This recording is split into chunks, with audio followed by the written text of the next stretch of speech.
नमस्ते दोस्तों। सोचिए नेक्स्ट वीक आपका बर्थडे है और आउट ऑफ नोवेयर आपका एक ऐसा कलीग जिससे आपकी बहुत रेयरली बात होती है वो आपको एक अच्छा सा पेन गिफ्ट कर देता है।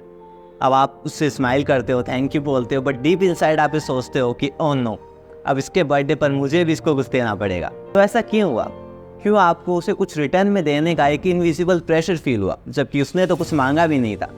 आपने अभी अभी जो फील किया वो साइकोलॉजी का एक बहुत पावरफुल प्रिंसिपल है, रेसिप्रोसिटी। ये एक बहुत सिंपल सी चीज़ का एक फैंसी नाम है। जब कोई हमारे लिए कुछ अच्छा करता है तो अब हमारे अंदर भी एक फीलिंग आती है कि हमें भी उसके लिए कुछ अच्छा करना है। एंड गेस व्हाट, ये सिर्फ स्कूल्स या बर्थडे पार्टीज तक ही सीमित नहीं है, बल्कि ये हर जगह यूज होता है। बिजनेसमैन इसे यूज करते हैं अपना प्रोडक्ट बेचने के लिए, लोग इसे यूज करते हैं अपने रिश्ता बनाने के लिए, और पॉलिटिशियंस इसे यूज करते हैं अपने इलेक्शंस जीतने के लिए। बट अगर आपने ये समझ लिया है कि ये कैसे काम करता है, तब आप इसे अपने फायदे के लिए यूज कर सकते हो और दूसरों के मैनिपुलेशन से बच सकते हो। ये वीडियो एक सीरीज का पार्ट है जो मैं रॉबर्ट सियाल्डिनी की बुक इन्फ्लुएंस और साइकोलॉजी ऑफ परसुएशन पर बना रहा हूँ। इस बुक में ऑथर ऐसे 6 प्रिंसिपल्स बताते हैं जो ह्यूमन बिहेवियर को इन्फ्लुएंस करते हैं, और रेसिप्रोसिटी तो इनमें से सिर्फ पहला है। आने वाली वीडियोस में मैं social proof, commitment and consistency और स्कैरसिटी जैसे बाकी 5 प्रिंसिपल्स को भी डीपली समझाने वाला। ट्रस्ट मी, इन प्रिंसिपल्स को समझने के बाद आपको लोगों को समझने का नजरिया ही बदल जाएगा और आप सही डिसीजंस ले पाओगे without being easily influenced. So make sure to hit the subscribe button and turn on the notification, क्योंकि ये तो बस शुरुआत है,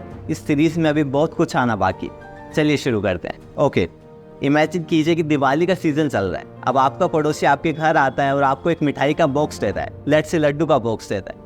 अब आप स्माइल करते हो, उसे थैंक यू बोलते हो, और जैसे ही वो आपके घर से जाता है आपके माइंड में सबसे पहला थॉट ये आता है कि अब तो इसको भी कुछ तो देना ही पड़ेगा, राइट? हालांकि आपने पहले उसे कुछ देने का प्लान नहीं बना रखा था, बट अब आपके अंदर एक स्ट्रॉन्ग फीलिंग आ रही है कि अब तो कुछ देना ही पड़ेगा।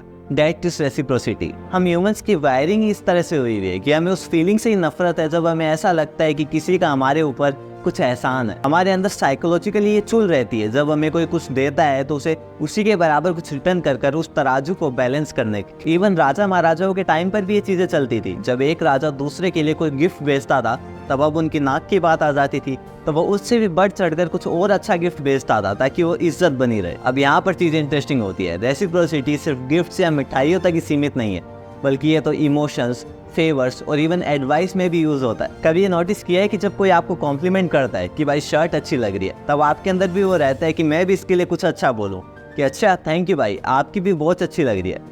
लग रहा है कुछ रिलेटेबल? साइकोलॉजिस्ट इसे म्यूचुअल एक्सचेंज लूप कहते हैं, और ये चीजें कंपनीज के लिए बहुत प्यारे तरीके से काम करती है। जैसे मान लीजिए आप कोई इलेक्ट्रॉनिक्स की शॉप पर गए, लेट्स से गड़ा इलेक्ट्रॉनिक्स पर गए। अब वहाँ पर जेठालाल आपको अच्छे से वेलकम करता है, आपको चाय नाश्ता खिला देता है। अब अगर आप उसकी दुकान से कुछ बिना खरीदे आ गए तो उसका तो पता नहीं, बट आपको बहुत गिल्टी फील होगा और मोस्ट प्रोबेबली आप कुछ ना कुछ चीज़ खरीद लेंगे।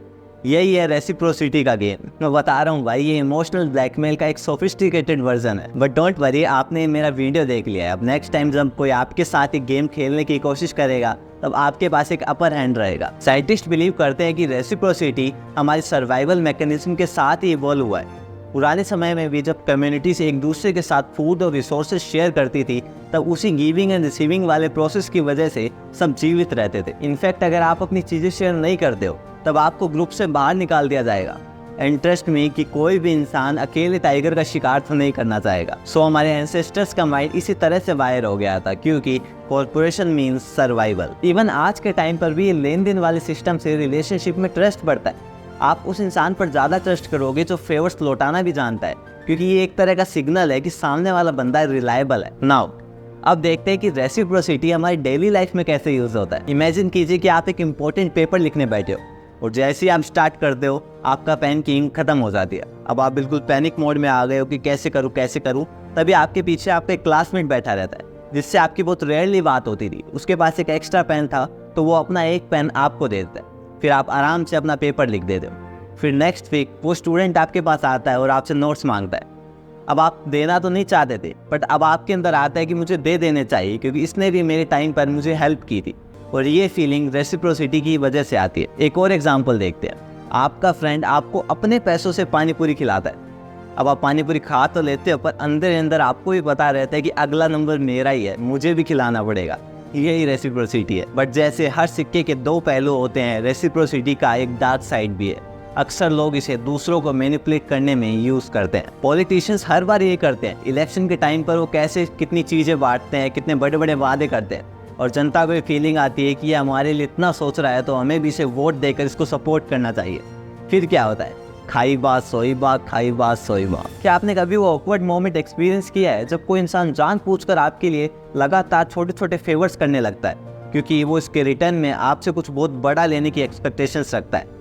इसको बोलते हैं exploitative reciprocity. So be mindful, हर एक फेवर को रिटर्न करना ज़रूरी नहीं होता है, कभी कभी ना कहना भी ज़रूरी होता है। और आपको सिर्फ इसलिए किसी को कुछ नहीं देना है कि उसने भी आपको कुछ दिया था। इस साइकिल को कहाँ जाकर रोकना है वो भी एक मजबूती की निशानी है। ऑल राइट, अब आपको ये समझ में आ चुका है कि रेसिप्रोसिटी कैसे काम करता है। अब आप इसे अपने फ़ायदे के लिए भी यूज़ कर सकते हो, जैसे अपने दोस्तों की बिना किसी एक्सपेक्टेशन के छोटे छोटे फेवर्स करके या अपने कलीग्स की मदद करके। इससे आपके रिश्ते मजबूत होंगे और जब भी कभी आपको ज़रूरत होगी तो ये लोग आपके साथ खड़े होंगे। और इसे आप अपने पेरेंट्स के साथ भी यूज़ कर सकते हो। पहले उनकी थोड़ी थोड़ी मदद करो, फिर ज़्यादातर चांसेस है कि वो आपको अपने दोस्तों के साथ बाहर जाने से ना रोके। सो इस वीडियो को ख़त्म करने से पहले एक कहानी सुनाता हूँ। कुछ टाइम पहले मुझे कॉलेज जाना था। अब मेरी बाइक ख़राब हो चुकी थी तो मुझे रिक्शा लेकर जाना पड़ा।